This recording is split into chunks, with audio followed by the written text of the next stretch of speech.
किसी भी राष्ट्र की ताकत को आंकना हो तो उस राष्ट्र के युवाओं की प्रतिभा, उनकी ऊर्जा और उनके अनुशासन से इसको मापा जा सकता है। उस देश का भविष्य क्या है, अगर इसको जानना हो तो युवाओं की प्रतिभा और ऊर्जा से इसको जाना जा सकता है। जहां युवा ऊर्जा के लिए अवसर होंगे, वहां पर कोई ताकत उस राज्य या उस देश का बाल बांका नहीं कर सकती है। सरकार को उसके लिए संबल बनना पड़ेगा। युवा ऊर्जा अपना रास्ता स्वयं तय कर देगी और उसी रास्ता तय करने के अभियान में आपका संबल बनने के लिए डबल इंजन की सरकार आज आपके बीच में आई है। बहनों और भाइयों, अभी हाल ही में आपने इस सदी के सबसे बड़े सांस्कृतिक और आध्यात्मिक आयोजन को उत्तर प्रदेश की धरती में आयोजित करते हुए देखा होगा। 13 जनवरी से 26 फरवरी तक देश और दुनिया टकटकी लगा करके उत्तर प्रदेश के प्रयागराज की ओर देख रही थी। वे आश्चर्यचकित थे। इतनी बड़ी संख्या में मानवता का यह समागम एक नए भारत की ताकत का एहसास करा रहा था।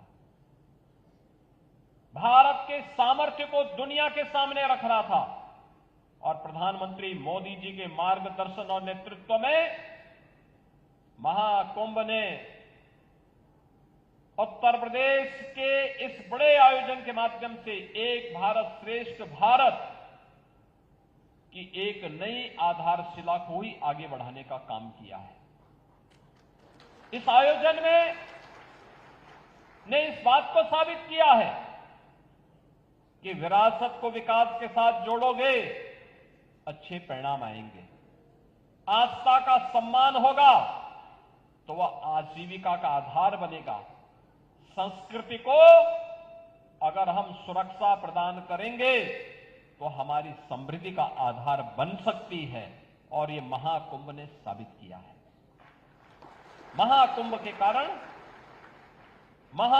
के कारण उत्तर प्रदेश में आस्था और आजीविका के, संस्कृति और समृद्धि के नए नए कॉरिडोर बने। प्रयागराज से मां विंध्यवासिनी धाम और काशी का एक कॉरिडोर,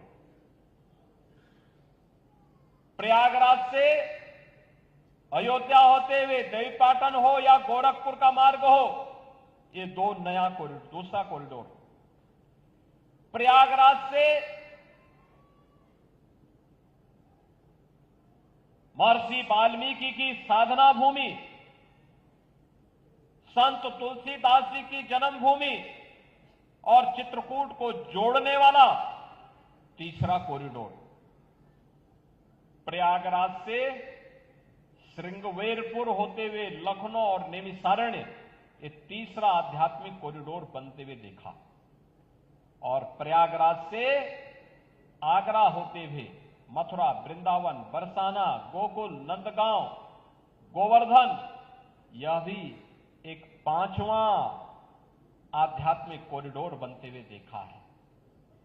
यानी जहां कहीं भी इस कॉरिडोर में देश और दुनिया से आने वाला हर श्रद्धालु इन स्थलों पर जाता था, व्यापक रूप से वहां की आर्थिक उन्नयन में अपना योगदान दे रहा था और उस उन्नयन के माध्यम से बहुत सारे नौजवानों ने स्वयं को आर्थिक स्वावलंबन के मार्ग पर प्रशस्त करने के लिए नए नए तौर तरीके अपनाने का काम किया था।